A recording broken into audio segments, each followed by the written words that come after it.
All right, Buck, we're back with the second half, and we're going straight to what is this? Click2Houston.com. Houston man accused of shooting restaurant worker over barbecue sauce.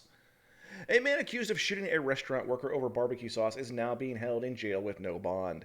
Investigators say 36-year-old Andre Thompson became infuriated over a takeout order. Thompson is now facing 2 charges of aggravated assault with a deadly weapon and burglary of habitation. That's a that's a new version of a charge. It's certainly bizarre, Jill Wills of the Harris County District Attorney's Office said. Wells said it started at Dickey's Barbecue Pit on Shady Drive in northeast Harris County back in January.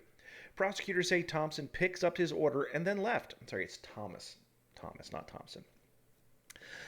Then he called the restaurant angry and upset that they did not give him enough barbecue sauce in his to go order. Workers tried to resolve the problem, but Thomas was unhappy and went back to the establishment. Now he's verbally threatening them, saying, I'm going to come back and shoot up the place. Over barbecue sauce. Must be some good fucking barbecue sauce. Authorities say Thomas never even left the parking lot. He waited for them to leave. He was by some nearby gas pumps waiting for them. Investigators say Thomas followed the workers down the road and fired shots into the car.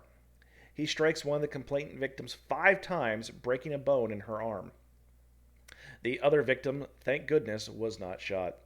Thomas is a felon who was already out on bond, facing 5 other felony bonds at the time of the shooting.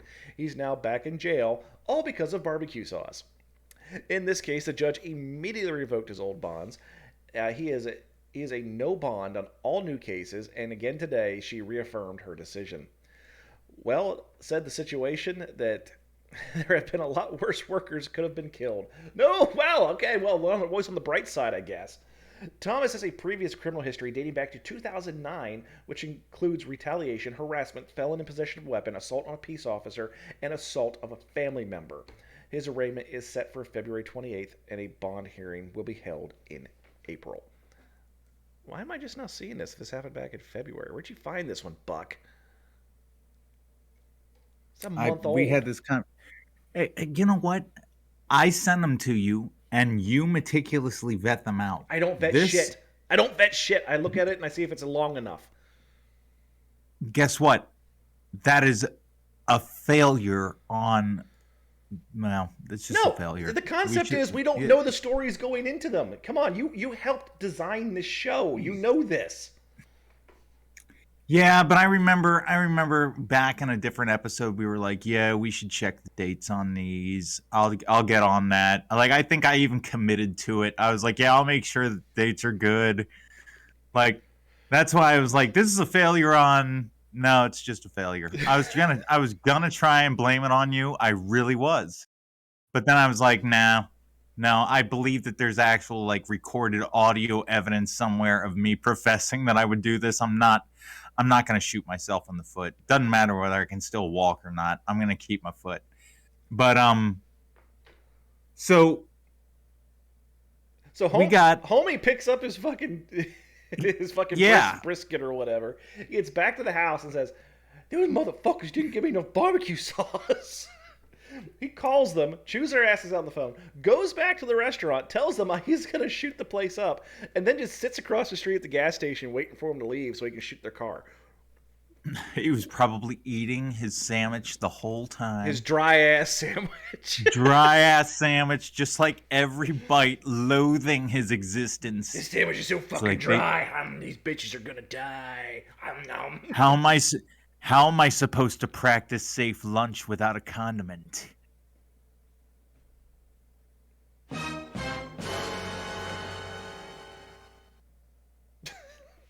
Yeah, I did that. Yeah, I hit the wrong button too. Did I get it? Which one did I get? Oh, you got the dun dun dun. Yes, that's the best. Oh man, the harrowing tale of brisket and barbecue. Ooh. It's a tale as old as time. Where does the ever-changing gambit of life take us in this condiment-related roulette?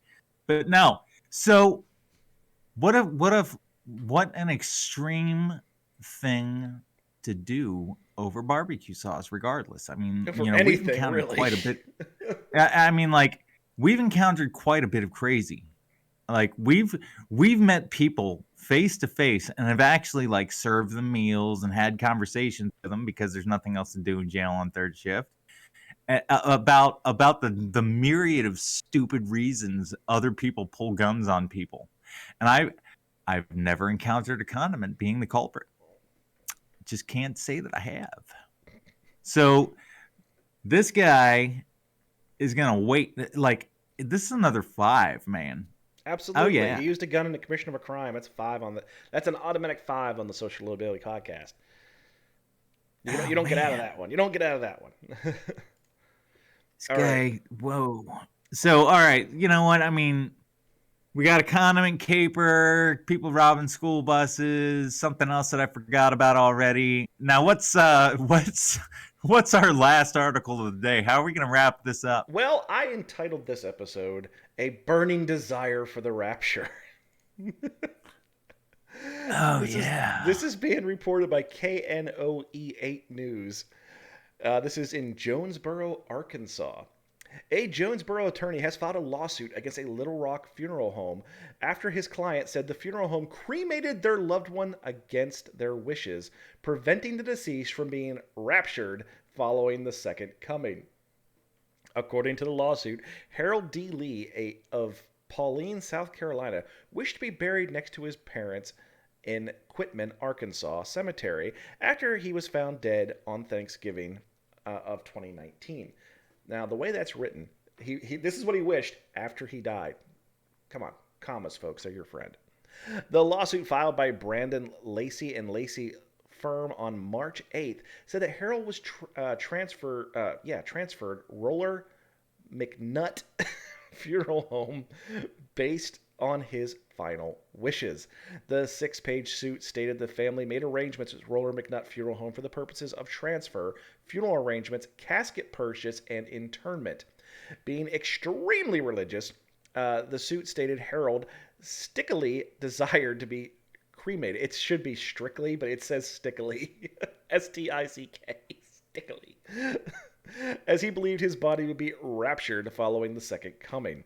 However, the funeral home notified the family on December 10th, 2019, they accidentally cremated the body. The suit stated the plaintiff, Eunice, I don't know, UN, Eunice. It U, is Eunice. EUNICE. Yes, that's Eunice. Oh my God. That's a woman's name. That poor woman that her parents hate her. Eunice Lee, Harold's wife, was violently shaking in shock when she learned of the mistake.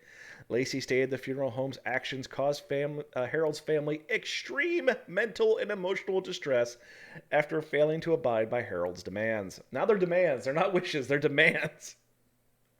Roller McNutt waived the cost of the funeral, apologizing for the mistake, and returned the $5,000 it was paid in burial insurance after the mistake was made, according to the lawsuit. Harold's family is asking for financial restitution and to recover damages. An attorney for the funeral home, Michael Harrison, admitted his clients cremated Harold but denied any of the other allegations by the family. Regional 8 News called Roller McNutt Funeral Home Tuesday night. The person who responded referred us to the corporate office. No court dates have been set. Okay.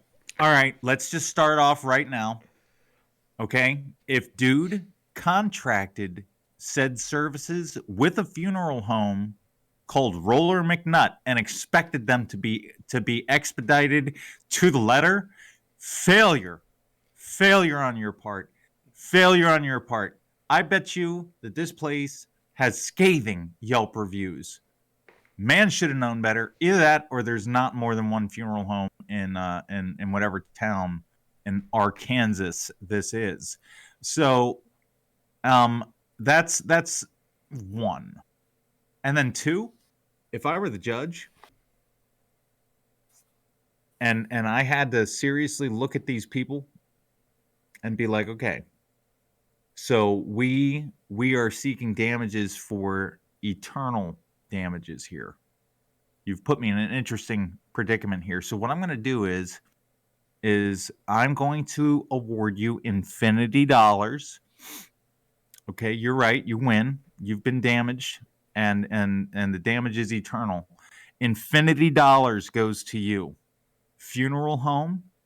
You are hereby ordered to pay them $1 a month for the rest of time. Swing the gavel. Have a good day. Everybody goes and has a taco. It's like, all right, you know what? You can have your cake, but you'll never eat it. See, here's You know, I'm but you know, I get it. I get it. I get it.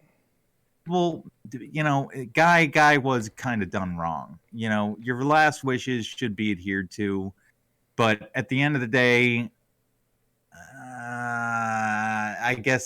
I lack the personal experience with something relating to last wishes to really like attach myself to this one too much. okay. Before I go into my analysis of this, I want to say one thing. I am extremely disappointed in this story, Buck, because I just read the headlines and then I make sure the story's long enough. That is literally how we vet these. Okay, I literally look at the title and then I look to make sure the story is long enough to be on the show. And when I read the headline, funeral home sued after man hoping to be raptured is cremated. In my mind, I envision dude hurling himself into the oven.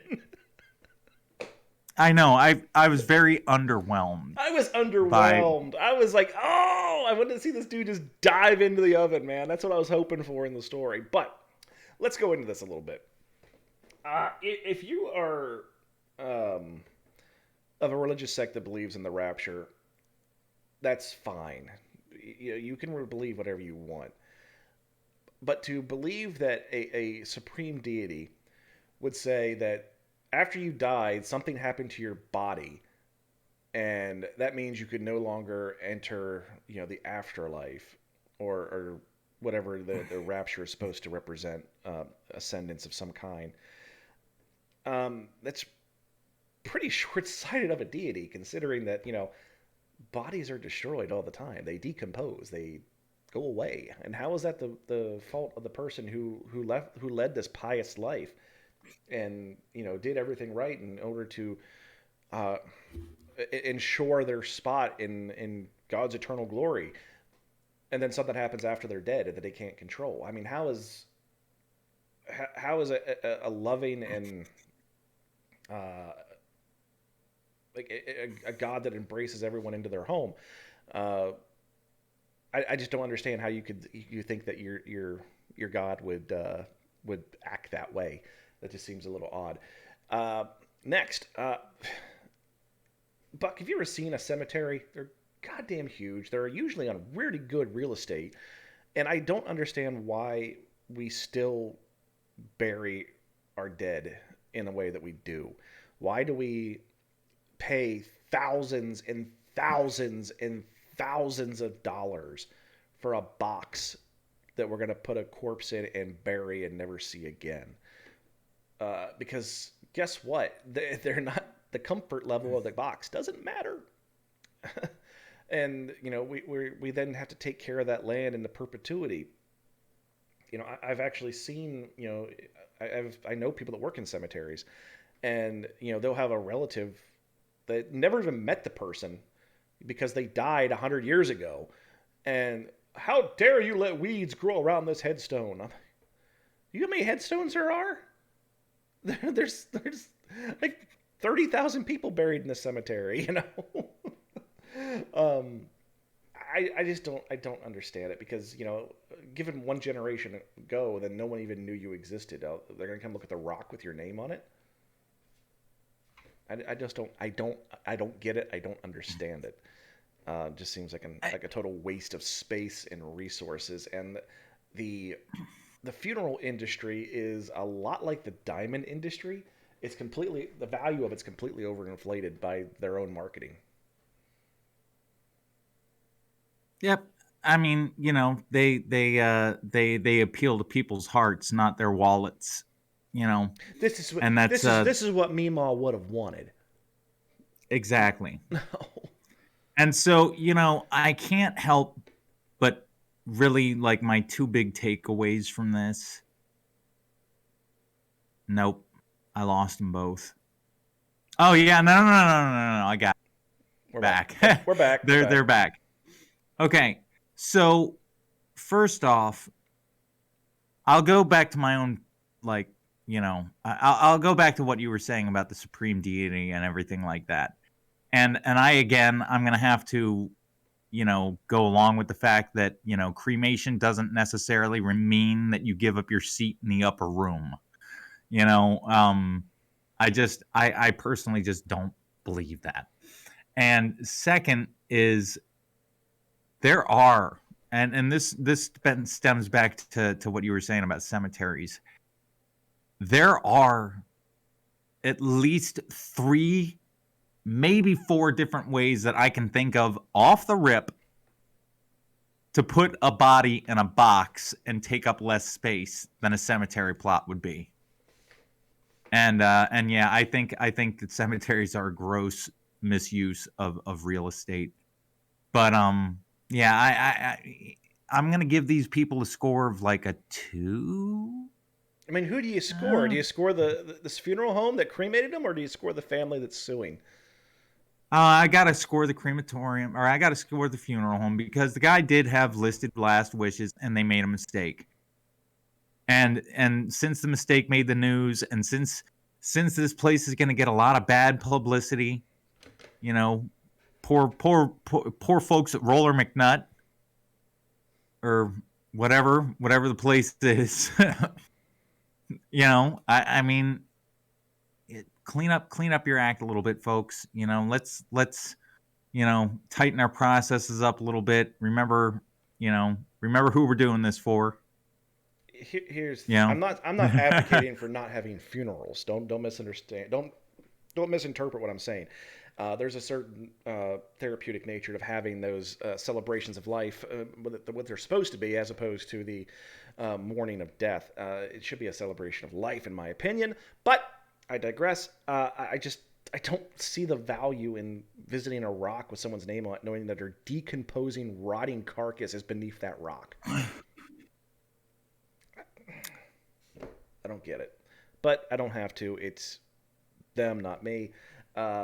Yes, the funeral home fucked up. Yes, there should be recompense. But, is getting the money from the funeral home going to allow you to go to the church and buy an indulgence to get him into heaven now that he's been cremated? Is that the purpose here?